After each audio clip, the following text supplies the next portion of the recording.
EMRS की तैयारी करने वाले सभी विद्यार्थियों के लिए, जो भी TGT PGT की तैयारी कर रहे हैं, उनके लिए ये मेरी 9वीं प्रैक्टिस सेट है। तो चलिए बिना देर किए शुरू करते हैं। हिंदी के अंतर्गत मुख्यतः कितनी बोलियां हैं? 17, 25, 6 या 9? तो हिंदी के अंतर्गत मुख्यतः 17 बोलियां हैं। 9, 2, 11 होने का अर्थ है गणित में निष्णात होना, अधिक हो जाना, भाग जाना या साथ साथ रहना। तो 9, 2, 11 का अर्थ होता है भाग जाना। गणतंत्र शब्द का विलोम है प्रजातंत्र, हृदय तंत्र, यंत्र तंत्र या राजतंत्र। तो गणतंत्र का विलोम होगा राजतंत्र। यहाँ पर जहाँ पर प्रत्यय के द्वारा कोई विशेष औचित्य संबंधी चमत्कार उत्पन्न हो जाता है, वहाँ पर किस रूप की पूर्वार्ध वक्रता होती है? पर्याय वक्रता, विशेषण वक्रता, संतृप्ति वक्रता या प्रत्यय वक्रता। तो जहाँ प्रत्यय के द्वारा कोई विशेष औचित्य संबंधी चमत्कार उत्पन्न होगा, वहाँ प्रत्यय वक्रता होगी। जब अर्थ का ग्रहण अभिधा से न हो किंतु उससे संबद्ध हो, तो अर्थ ग्रहण कराने वाली शब्द शक्ति को कहेंगे व्यंजना, ध्वनि, लक्षणा या विधा मूला। तो जब अर्थ ग्रहण अभिधा से न हो तो उससे संबंध अर्थ ग्रहण कराने वाली शक्ति को लक्षणा कहा जाएगा। जब अभिधा से नहीं होगा तो लक्षणा से निकलेगा अर्थ, और लक्षणा से भी नहीं निकलेगा तब व्यंजना से निकलेगा। नीचे दिए गए वाक्य के सही वाक्य भेद को पहचानिए। यह निश्चित नहीं है कि वह कब आएगा। सरल वाक्य, विधानवाचक वाक्य, मिश्र वाक्य या संयुक्त वाक्य।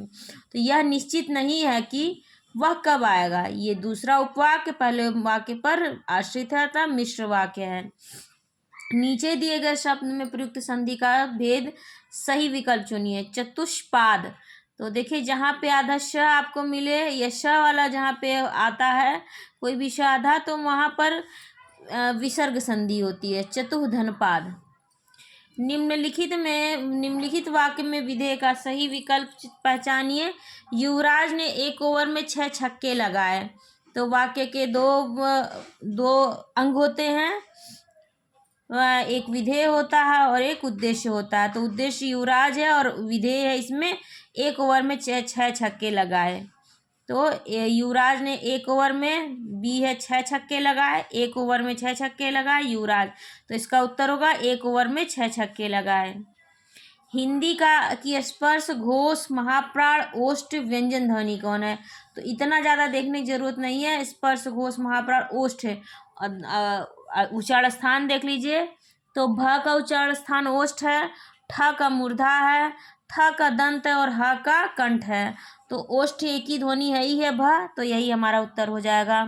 अपना सा मुंह लेकर रह जाना मुहावरे का अर्थ है अमर हो जाना, ठगा जाना, लज्जित होना या प्रसन्न होना। तो अपना सा मुंह लेकर रह जाना मुहावरे का अर्थ है लज्जित होना। किसी तरह की जिम्मेदारी न होने पर लोकोक्ति कही जाती है। धोबी का कुत्ता न घर का न घाट का, आगे नाथ न पीछे पगहा, कहाँ राजा भोज कहाँ गंगू तेली, आँख का अंधा नाम नयन सुख। तो इसका होगा आगे नाथ न पीछे पगहा, किसी तरह की जिम्मेदारी न होना। उपमेय का निषेध कर उपमान की स्थापना करने वाला अलंकार है रूपक, वक्रोक्ति, संदेह या अपनुति। तो उपमेय का निषेध कर उपमान की स्थापना करने वाला अलंकार है अपनुति। जब दो वाक्यों में बिंब प्रतिबिंब भाव हो तो अलंकार होगा प्रतिवस्तुपमा, दृष्टांत, पुनरुक्ति, प्रकाश या उपमा। तो बिंब प्रतिबिंब भाव आता है दृष्टांत अलंकार में। आधार का विलोम शब्द है आधेय, पाथेय, प्रसार या विधेय। तो आधार का विलोम होगा विधेय, नहीं सॉरी, आधार का विलोम होगा आधे, विधेय नहीं होगा, सॉरी।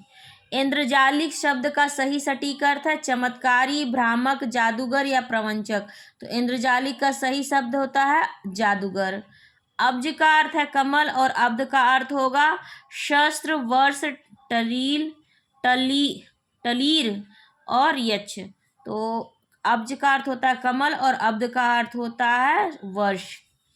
बघेली बोली को अवधि की दक्षिणी शाखा किसने कहा? हरदेव बहारी, कामता प्रसाद गुरु, भोलानाथ तिवारी या जॉर्ज ग्रियर्सन। तो ये सभी भाषा वैज्ञानिक हैं।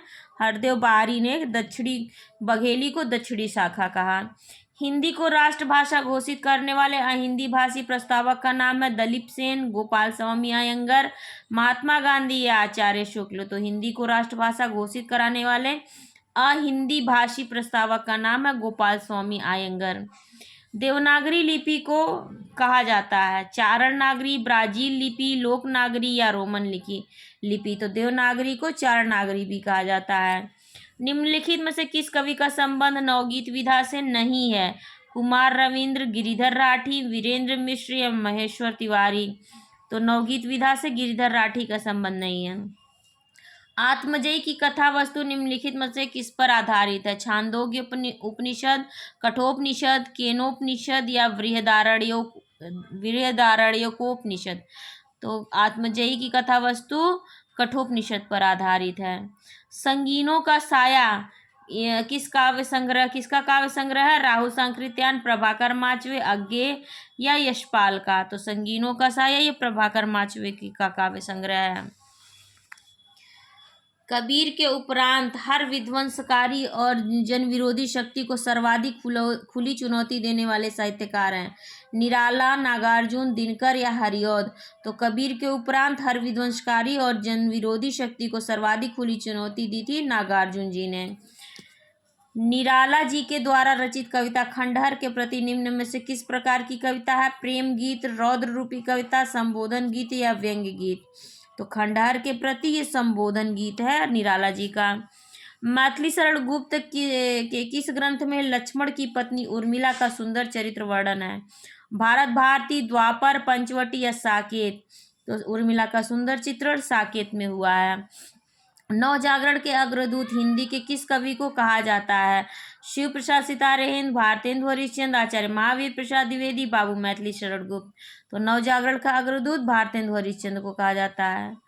कवित्र रत्नाकर में कितने अध्याय हैं? 9, 5, 7 या 6। तो कवित्र रत्नाकर में 5 अध्याय हैं। रीतिकाल लगभग कितनी शताब्दियों तक चला? 4 शताब्दियों तक, 1 शताब्दी, 5 शताब्दियों तक या 2 शताब्दी तक। तो रीतिकाल लगभग 2 शताब्दियों तक चला। लगभग सभी रीतिकाल, भक्तिकाल सभी 2 शताब्दियों तक ही काल है लगभग। केवल प्रेम लक्षणा भक्ति का आधार ग्रहण करने के कारण कृष्ण भक्ति शाखा में अश्लील विलासिता की प्रवृत्ति जागृत हुई है। किसका विचार है? जॉर्ज ग्रियर्सन, मिश्र बंधु, रामचंद्र शुक्ल या राम कुमार वर्मा। तो यह भाव है आचार्य रामचंद्र शुक्ल का विचार है। खेती न किसान को भिखारी को न भीख बली, बनिक को बनिज न चाकर को चाकरी। पंक्ति तुलसी की किस कृति से संबंधित है? गीतावली, विनय पत्रिका, रामचरितमानस या कवितावली। तो ये कवितावली की पंक्तियां हैं। कुतुबन किस बादशाह के आश्रित थे? अहमद शाह, हुसैन शाह, कुतुब शाह या शेर शाह। तो कुतुबन जो हुसैन शाह के आश्रित थे। कबीरदास के काव्य में विद्यमान भावात्मक रहस्यवाद की झलक का कारण है? वेदांत का प्रभाव, सूफी सत्संग का प्रभाव, अन्योक्ति का प्रभाव, ज्ञान मार्गी चिंतन का प्रभाव। तो इनमें सूफी सत्संग का प्रभाव था। कबीर के निर्गुण पंथ का आधार भारतीय वेदांत और सूफियों का प्रेम तत्व है। यह विचार किसका है? रामचंद्र शुक्ल, राहुल सांकृत्यायन, हजारी प्रसाद द्विवेदी या गोविंद गुड़ायत। तो कबीर के निर्गुण पंथ का आधार भारतीय वेदांत और सूफियों का प्रेम तत्व है। यह रामचंद्र शुक्ल का विचार है। अलवार वैष्णवों की संख्या है 9, 10, 11 या 12। तो अलवार वैष्णवों की संख्या 12 होती है। ये दक्षिण भारतीय संत हैं, इन्हें अलवार नयनार कहा गया है। नयनार शिव के भक्त और अलवार वैष्णव भक्त थे। कैमासवध किस ग्रंथ की प्रमुख घटना है? विशुलदेव रासो, परमाल रासो, पृथ्वीराज रासो या खुमान रासो। तो कैमासवध ये पृथ्वीराज रासो की प्रमुख घटना है। पुष्य या पुंड को हिंदी का प्रथम कवि किस आलोचक ने माना है? राहुल सांकृत्यायन, दशरथ ओझा, रामविलास शर्मा या शिव सिंह सेंगर ने। तो पुष्य या पुंड को हिंदी का प्रथम कवि मानने वाले आलोचक हैं शिव सिंह सेंगर। विद्यापति की पदावली मैथिली हिंदी में रचित होने पर भी निम्नलिखित में से किससे प्रभावित है? बांग्ला से, मराठी से, बिहारी से या उड़िया से। तो विद्यापति की पदावली मैथिली हिंदी में रचित होने पर भी बांग्ला से प्रभावित है। हिंदी कोविद रत्नमाला के लेखक हैं महावीर प्रसाद द्विवेदी, श्याम सुंदर दास, रामचंद्र शुक्ल या भारतेंदु हरिश्चंद्र। हिंदी कोविद रत्नमाला के लेखक हैं श्याम सुंदर दास। देश विदेश यात्रा वर्णन का लेखक कौन है? रामधारी सिंह दिनकर, रामवृक्ष बेनीपुरी, रांगे राघव, भगवत शरण उपाध्याय। तो देश विदेश यात्रा वर्णन का लेखक है रामधारी सिंह दिनकर। कुत्ते की आवाज रपट किस कृति में संकलित है? मेरा परिवार, अकेला मेला, ऋण जल धन जल, चीड़ों पर चांदनी। तो कुत्ते की आवाज रपट ये ऋण जल धन जल में संकलित है। महावीर प्रसाद द्विवेदी द्वारा संस्मरण नहीं है। अनुमोदन का अंत, इधर उधर की बातें, सभा की सभ्यता, विज्ञानाचार्य वसु का विज्ञान मंदिर। तो महावीर प्रसाद द्विवेदी द्वारा संस्मरण नहीं है, इधर उधर की बातें। निम्नलिखित जीवनी परक कृतियों में से कौन सी कृति रोमारोला की है? बापू, बापू की झांकियां, महात्मा गांधी विश्व के अद्वितीय पुरुष, या अकाल पुरुष गांधी। तो रोमारोला की कृति है महात्मा गांधी विश्व के अद्वितीय पुरुष, अकाल पुरुष गांधी जैनेन्द्र की। आत्मकथा लेखन में सर्वाधिक प्रसिद्धि मिली राजेंद्र प्रसाद को, जवाहरलाल नेहरू को, सरदार पटेल को, या महात्मा गांधी को? तो महात्मा गांधी जी को आत्मकथा लेखन में सर्वाधिक प्रसिद्धि मिली। निर्मल वर्मा द्वारा रचित निबंधों का संग्रह नहीं है। कला का जोखिम, शब्द और स्मृति, चिंतन मुद्रा, ढलान से उतरते हुए। तो निर्मल वर्मा द्वारा रचित निबंधों का संग्रह नहीं है, चिंतन मुद्रा। शिरीष के फूल नामक रचना की विधा, उपन्यास, नाटक, काव्य या ललित निबंध? तो शिरीष के फूल ये ललित निबंध विधा की रचना है। हिंदी का ऐसा कौन सा निबंधकार है जिसके ध्यान में लिखते समय बाण और दंडी रहा करते थे? आचार्य शुक्ल, महावीर प्रसाद द्विवेदी, गोविंद नारायण मिश्र, या चंद्र शर्मा गुलेरी? तो जिनके लिखते समय जिनके ध्यान में बाण और दंडी रहा करते थे वे महावीर प्रसाद द्विवेदी हैं। जैनेन्द्र कुमार द्वारा रचित कहानी संग्रह नहीं है। इंसान के खंडहर, नीलम देश की राजकन्या, पाजेब, या वातायन? तो जैनेन्द्र कुमार द्वारा रचित इंसान के खंडहर नहीं है। प्रेमचंद युगीन कहानियों की विशेषता नहीं है। चरित्र प्रधानता, कथानक प्रधानता, वातावरण प्रधानता, या घटना प्रधानता? तो प्रेमचंद युगीन कहानियों की विशेषता घटना प्रधानता नहीं है। गदर कहानी के रचनाकार इनमें से कौन है? निर्मल वर्मा, रांगे राघव, मन्नू भंडारी, या उषा प्रियमवदा? तो गदर कहानी के रचनाकार है रांगे राघव। समुद्र संतरण कहानी के रचयिता कौन है? जयशंकर प्रसाद, हजारी प्रसाद द्विवेदी, यशपाल, या जैनेन्द्र? तो समुद्र संतरण कहानी के रचयिता है जयशंकर प्रसाद। निम्नलिखित में से बंगाल के अकाल पर आधारित उपन्यास है? आनंद मठ, सुहाग के नुपुर, दुख मोचन, विषाद मठ? तो बंगाल के अकाल पर आधारित है विषाद मठ। देवकी नंदन खत्री द्वारा लिखित चंद्रकांता किस प्रकार का उपन्यास है? तिलिस्मी, सामाजिक, जासूसी, या ऐतिहासिक? तो चंद्रकांता एक तिलिस्मी उपन्यास है। मैत्रेयी पुष्पा किस उपन्यास में ब्रज क्षेत्र के जीवन यथार्थ का चित्रण हुआ है? चाक, झूला नट, अलमा कबूतरी, या इदनमम? तो मैत्रेयी पुष्पा के उपन्यास चाक में ब्रज क्षेत्र के जीवन का यथार्थ चित्रण हुआ है। जगदीश चंद्र माथुर की एकांकी संग्रह कौन सा है? मुक्ति का रहस्य, कौमुदी महोत्सव, समस्या का अंत, या भोर का तारा? तो जगदीश चंद्र माथुर का एकांकी संग्रह है जगदीश चंद्र माथुर का एकांकी संग्रह है मुक्ति का रहस्य। सैरंध्री के रचनाकार हैं?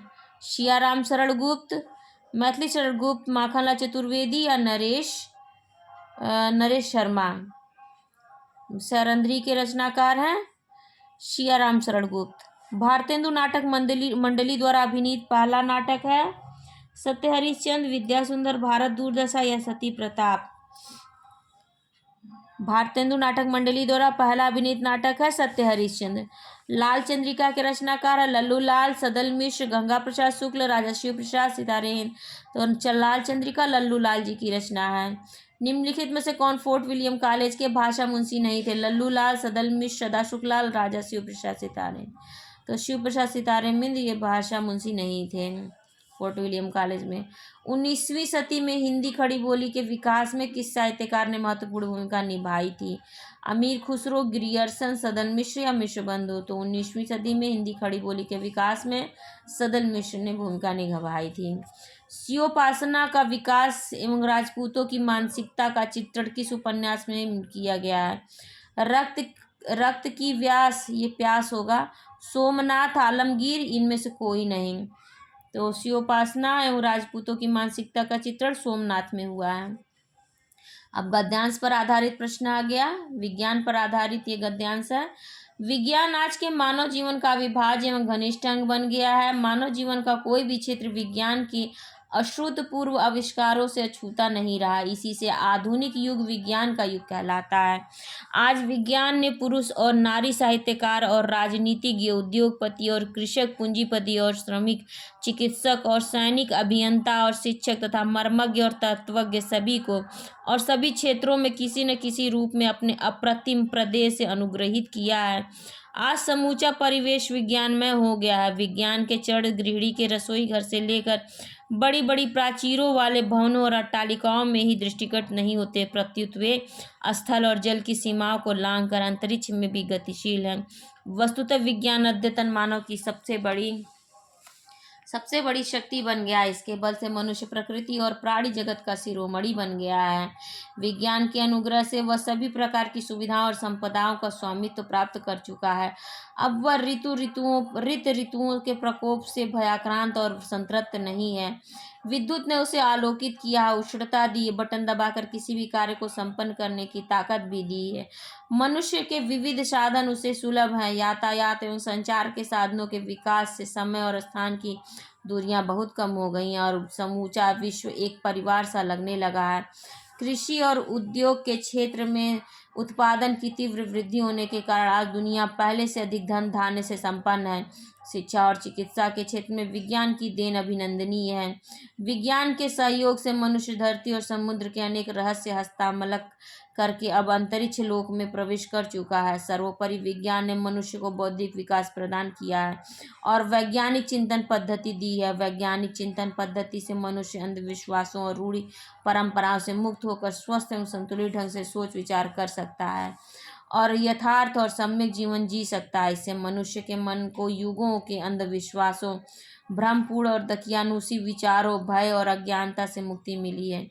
विज्ञान की यह देन स्तुत्य है। मानव को चाहिए कि वह विज्ञान की समग्र देन को रचनात्मक कार्यों में सुनियोजित करे।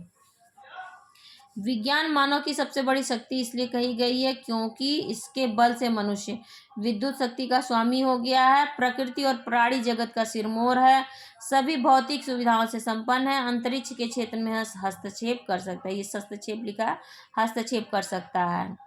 तो मानव की सबसे बड़ी शक्ति इसलिए कही गई है क्योंकि इसके बल से मनुष्य प्रकृति और प्राणी जगत का सिरमौर है। वैज्ञानिक चिंतन पद्धति ने मनुष्य का सबसे बड़ा उपकार यह किया कि उसे मुक्ति मिली संतुलित अनुचिंतन से, पुरानी शिष्ट औपचारिकताओं से, भ्रमपूर्ण रूढ़िवादी विचारधारा से और प्राचीन सांस्कृतिक परंपराओं से।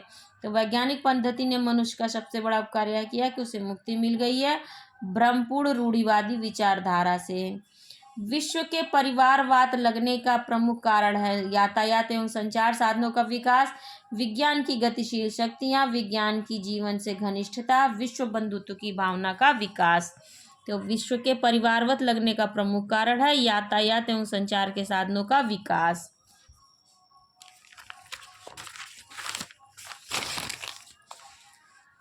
हस्तामलक शब्द से अभिप्रेत है अस्पष्ट परंतु सायास बोधगम्य, पास में रखे आंवले की तरह, हाथी के लिए आंवले की तरह स्पष्ट और अनायास बोधगम्य।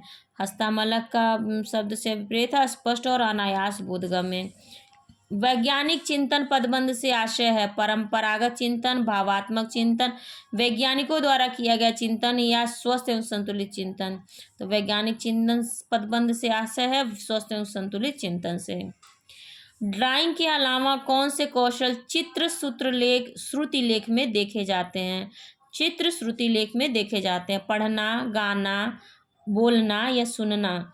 तो सुनना आएगा श्रुति लेख में, लिसनिंग।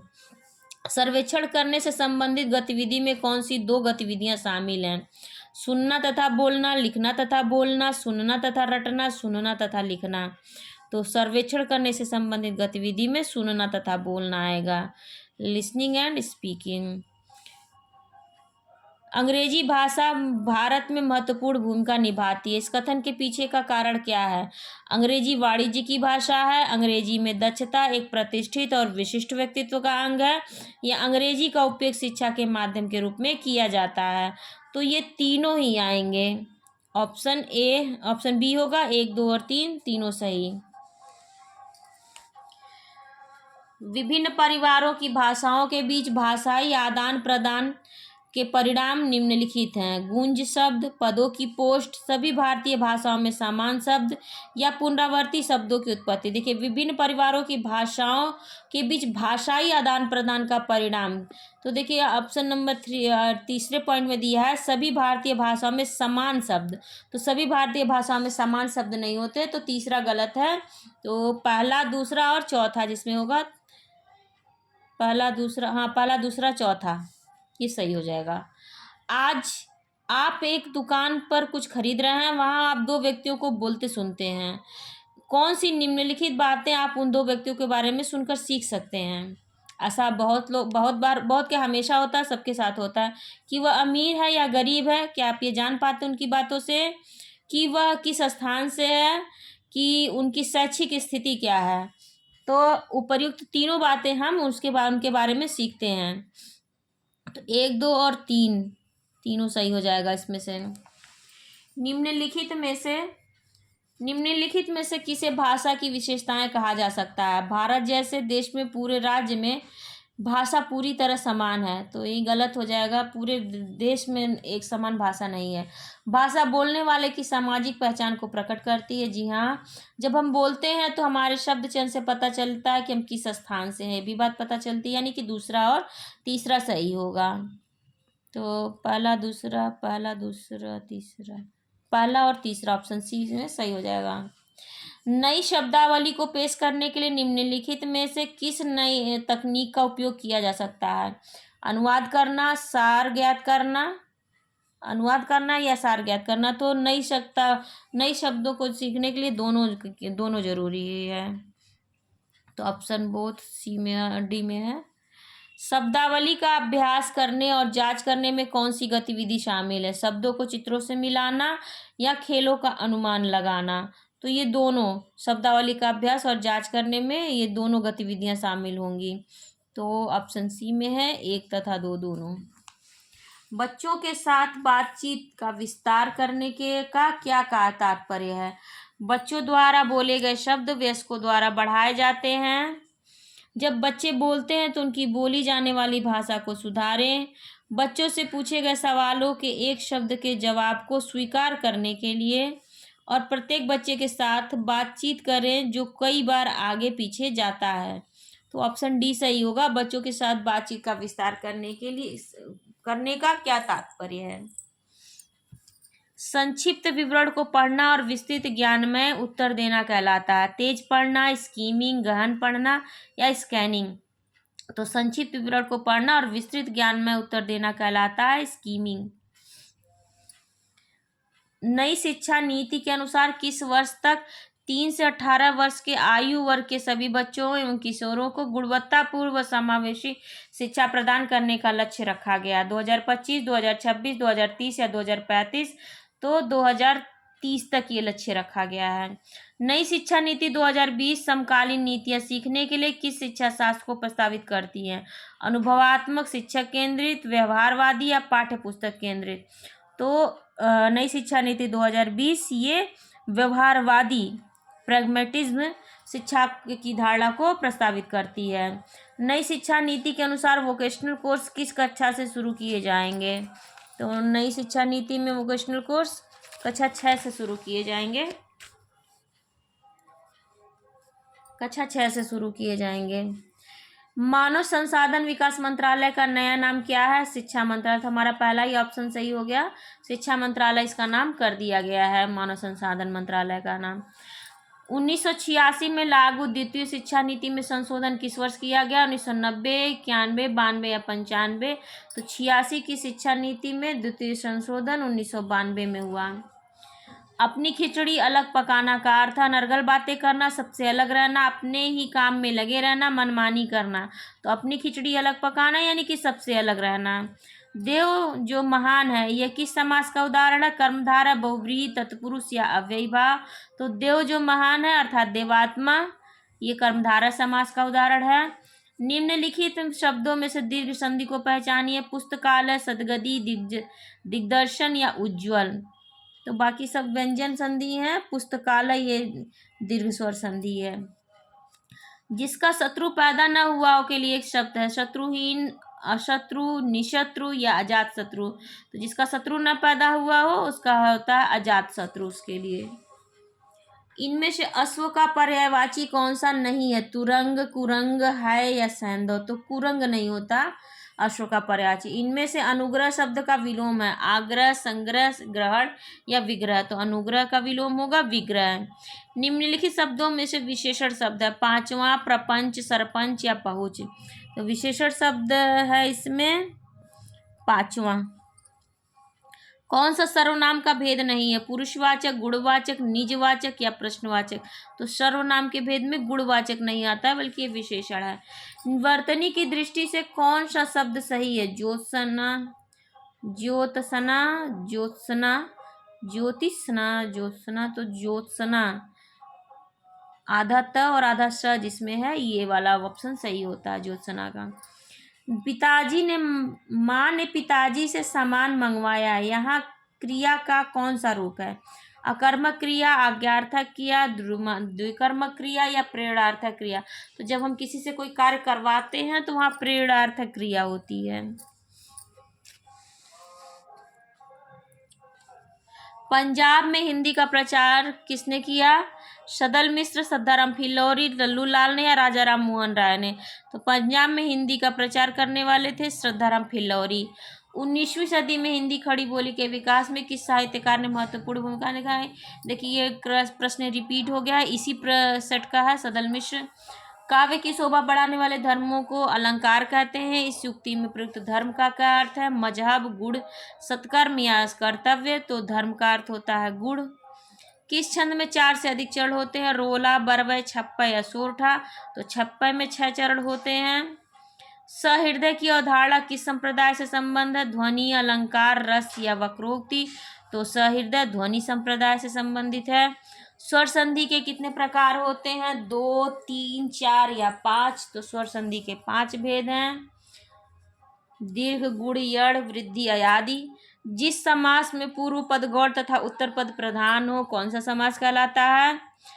पूर्व पद गौड़ तथा उत्तर पद प्रधान। उत्तर पद प्रधान समास है। द्वंद्व समास, दोनों पद प्रधान। बहुव्रीहि, अन्य पद समास, अन्य पद प्रधान। द्विगु समास, प्रथम पद प्रधान। और तत्पुरुष समान उत्तर पद प्रधान होता है। वर्ण तालिका के अनुसार ह्रस्व, दीर्घ और प्लुत क्या है? स्वर, व्यंजन, मात्रा या विसर्ग। तो वर्ण तालिका के अनुसार ह्रस्व, दीर्घ और ये स्वर के भेद होते हैं। प्रयुक्त शब्दों में कौन सा शब्द एक वचन नहीं है? सत्य, दर्शन, व्यथा या वर्षा। तो हमने आपके दर्शन किए कहा जाता है तो दर्शन बहुवचन में आता है। मेरे लड़के ने मेरी आज्ञा का पालन नहीं किया। वाक्य में लड़के के विषय में कौन सा विकल्प अशुद्ध है? पुल्लिंग, कर्ता, बहुवचन या एक वचन। यहाँ लड़के कहा जा रहा है स्वतंत्र रूप में ये लड़के, लेकिन ये इस वाक्य में लड़के एक वचन के लिए है, अतः यह बहुवचन यहाँ पर अशुद्ध विकल्प है। तो ये मेरी 9वीं प्रैक्टिस सेट थी। आप लोगों को कैसी लगी ज़रूर बताइएगा। लाइक ज़रूर करिएगा। आप लोग जो भी लोग देख रहे हैं पहली बार चैनल पर जो भी आ रहा है इसको सब्सक्राइब कर लीजिए। आपके मन में कोई भी प्रश्न हो या कोई जिज्ञासा हो तो आप कमेंट सेक्शन में पूछ सकते हैं, और वीडियो कैसी लगी ये भी बता सकते हैं कमेंट सेक्शन में। प्लीज़ लाइक ज़रूर किया कीजिए। जो भी लोग पहली बार आ रहे हैं सब्सक्राइब कर लीजिए, और मेरा सपोर्ट करने के लिए आप सभी का धन्यवाद। और टेलीग्राम से भी आप जुड़ जाइए, वहाँ पर आपको इसके अलावा भी बहुत सी चीज़ें मिलती रहती हैं। धन्यवाद आप सभी का।